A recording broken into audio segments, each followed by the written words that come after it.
Hello दोस्तों, आज हम एक नए आईपीएस ऑफिसर के हौसलों के सफर पर चलेंगे जिनका नाम है के.एफ. रुस्तम जी। डाकू गब्बर सिंह को मारने वाला के.एफ. रुस्तम जी डाकू अमृतलाल चंबल में आतंक का दूसरा नाम था। उसने उन दिनों शिवपुरी में पिकनिक मना रहे परिवार के 7 बच्चों को अगवा कर लिया था। बच्चे उसके कब्जे में थे और उनके कत्ल किए जाने की आशंका से समूचा महकमा सकते में था। इसी दौरान 1 जून 1958 को भोपाल पहुंचकर के.एफ. रुस्तम जी ने आईजी का कार्यभार संभाला था। 10 साल पहले का वह मध्य प्रदेश बिल्कुल न था जहां से उन्होंने एक आईपीएस के रूप में अपने करियर की शुरुआत की थी। मध्य प्रदेश बनने के बाद भोपाल का इलाका अब काफ़ी बड़ा हो चुका था और हर गांव में अलग अलग जातियों और आर्थिक रूप से मजबूत दबंगों का राज था। उन दिनों चंबल के इलाके में गब्बर सिंह और अमृतलाल नाम के डाकुओं ने कोहराम मचा रखा था। आईजी का कार्यभार संभालने के 3 दिन में ही गब्बर सिंह ने बिल्कुल फिल्मी अंदाज में रुस्तम जी का स्वागत किया। तत्कालीन मुख्यमंत्री डॉक्टर के.एन. काटजू भिंड के दौरे पर थे और तभी गब्बर सिंह ने 11 ग्रामीणों की नाक काट ली थी। उन दिनों उसने देवी के सामने 116 लोगों की नाक काटने की मनौती मानी थी। मनौती पूरी करने के लिए यह उसकी तीसरी वारदात थी। मध्य प्रदेश के डाकुओं से निपटना इसलिए और मुश्किल था क्योंकि स्थानीय लोगों के बीच में उसकी स्वीकार्यता के लिए जातिगत और आर्थिक समीकरण भी थे।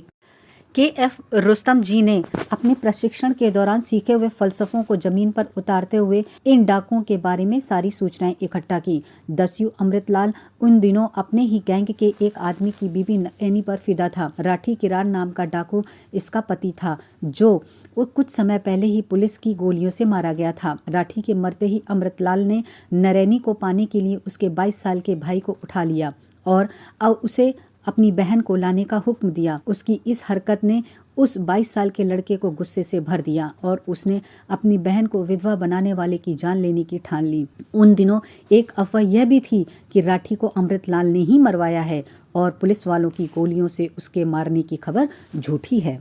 नरैनी के भाई का नाम बद्री था। उसने अमृतलाल से गोली चलाना सीखा और बाद में उसे ही अपनी गोली का निशाना बना दिया। डाकू अमृतलाल की मौत की यह खबर जंगल की आग की तरह फैल गई। इस बात की तस्दीक के लिए रुस्तम जी फौरन ग्वालियर पहुंचे और मालूमात के बाद उन्होंने बद्री को सुरक्षित पकड़ने का अभियान शुरू कर दिया।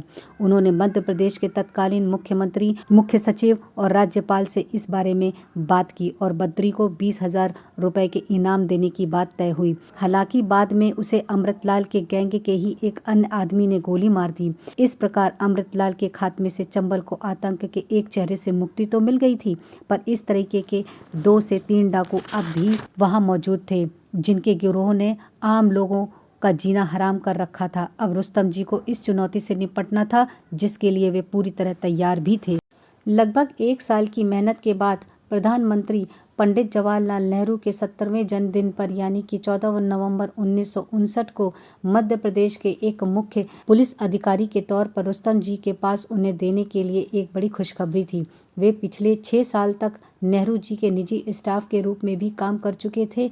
उनके साथ जन्मदिन के मौके पर नेहरू जी को इतनी बड़ी खबर सुनाने के लिए उनकी उत्तेजना चरम पर थी। दरअसल पिछले शाम ही चंबल के नामी डाकू गब्बर सिंह और उनके गिरोह का भिंड जिले में हुई एक पुलिसिया मुठभेड़ में सफाया हो गया था और चंबल का इलाका आम लोगों की नाक काट देने वाले इस डाकू के जानलेवा आतंक से मुक्त हो चुका था। इस मुठभेड़ को सैकड़ों लोगों ने प्रत्यक्ष देखा था। उन्होंने इस तरह से पुलिस को डाकुओं से मोर्चा लेते पहली बार देखा था और इस मुठभेड़ की छाप उनके दिलों पर हमेशा हमेशा के लिए दर्ज हो गई थी।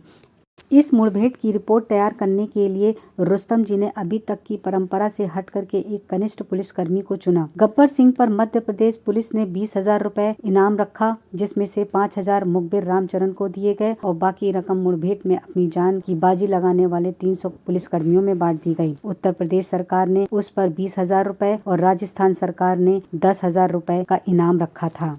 हालांकि गब्बर सिंह और अमृतलाल के अलावा और भी 2-4 बड़े नाम चंबल में तबाही के लिए जाने जाते थे। इस मुठभेड़ में एक नामी महिला दस्यु पुतली बाई भी पकड़ी गई थी। पुतली बाई डाकू लाखन सिंह के धोखे में पुलिस के हत्थे चढ़ गई थी।